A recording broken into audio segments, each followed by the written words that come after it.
visions of justice, and particularly the understanding that if we look at indigenous traditions and we look at traditional cultures, um, law, what they refer to often as law, and I know that people probably have a lot of associations with the word law, and I'm gonna ask that maybe some of these associations be softened a little bit for this discussion today.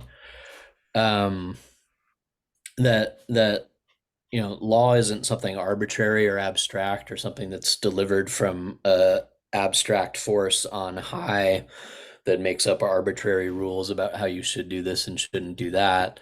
That law is seen as something that emanates from the land itself. That law is the harmonic balance of nature itself, right? People familiar with what I'm speaking of? In the Aboriginal traditions, this is spoken of all the time, right? The law of the land, the law of the land.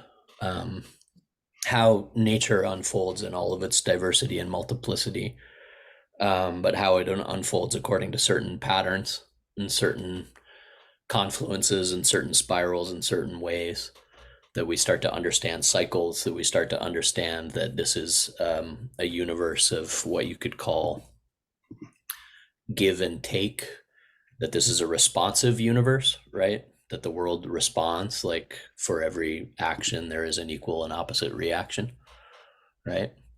Um, that basic responsiveness of the universe, this is like a quote unquote law of physics. It's a law of nature.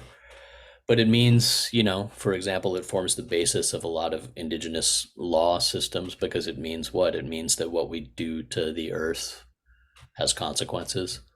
What we do to the earth, we do to ourselves, it's said, in words that are attributed to Chief Seattle. What we do to the web of life, we do to ourselves, right?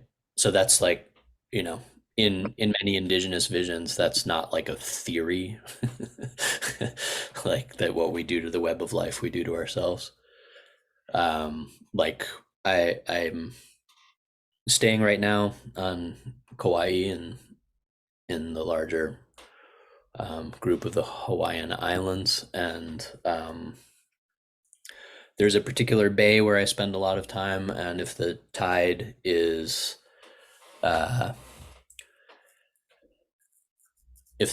coming from a certain direction, it comes straight from the great floating plastic garbage pile in the Pacific Ocean, which is like the size of Texas, right? And you get like a tide of microplastics washing up on the beach, and they're visible in little specks of plastic, like a plastic tide, right?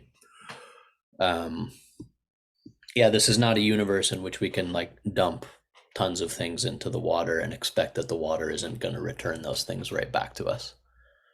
And you can feel that on many levels, right? I could be talking about dumping plastics, or I could be talking about dumping words, right? Like the words we speak sometimes return back to us, right? Like, oops, I said that thing and now it's returning back to me with the tide. Anyone ever felt that tide of like things you said and then all of a sudden they come back to, um, you know, uh, there are consequences, right? We live in a universe of consequences. Um, the fact that what goes up must come down, which is a law of physics, but it's also like it's a law of ecological systems. So it means that like no one species, for example, dominates forever. Like this is kind of a, you could see it as like a justice of the universe in a way. Like no one species dominates forever, right? Like species rise and species fall. Skyscrapers are built, and then what? If you construct a skyscraper, you are ensuring in the construction of a skyscraper, you are absolutely ensuring that one day that skyscraper is going to do what? It's going to come down. It's not going to last forever. There's a poem that I quoted in the very first episode of The Emerald, Ozymandias by Percy Shelley, which some of you might be familiar with, which is about this.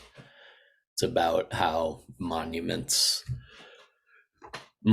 too get swallowed by the sand, right? So I had very lengthy and very deep conversation with an Aboriginal Nyungar elder named Noel Nanup about Aboriginal visions of law, right? And how they understand like when to plant and when to harvest, how they understand what water to use and what not. Um, how they understand the flow of life, and that flow of life is in relation to a larger balance in the universe. That there's a bigger picture, that there's a bigger picture to what's going on, right? That all of this transpires within a great movement of some kind or another. Um, and that movement, you know, is vibrant and alive, right? So in the episode on inanimate objects aren't inanimate or objects, I spoke with my friend Rose Simpson, who's a indigenous Santa Clara sculptor, and she said, um, you know, we talked about the experience of waking up to the animate world and how it's not just waking up to like, oh, look at all the beautiful nature spirits, how it's waking up to responsibility, right? It's waking up to the fact that we're being watched, as how she put it, like that there are eyes all around us, right? And that experience is beautiful. That experience is beautiful, to wake up to the the eyes of the animate world. And then that experience is also one um, of deep responsibility. Like, oh, everything I do within this web of life that is all interconnected matters, right? Everything I do matters. How I caretake matters. How I treat this that's right in front of me matters. So this is the kind of thing I'm talking about when I talk about like indigenous law, or Aboriginal law, as I discussed with Noel, right? That there's a rhythm to everything. There are cycles to everything, and understanding how to navigate those cycles is a huge part of what it means to be a human being, to navigate those cycles. And there's space within these cycles, and there's space within um, nature for what you could call infinite diversity to express itself. And then within that infinite diversity, it tends to express itself in certain cycles and patterns, and certain laws.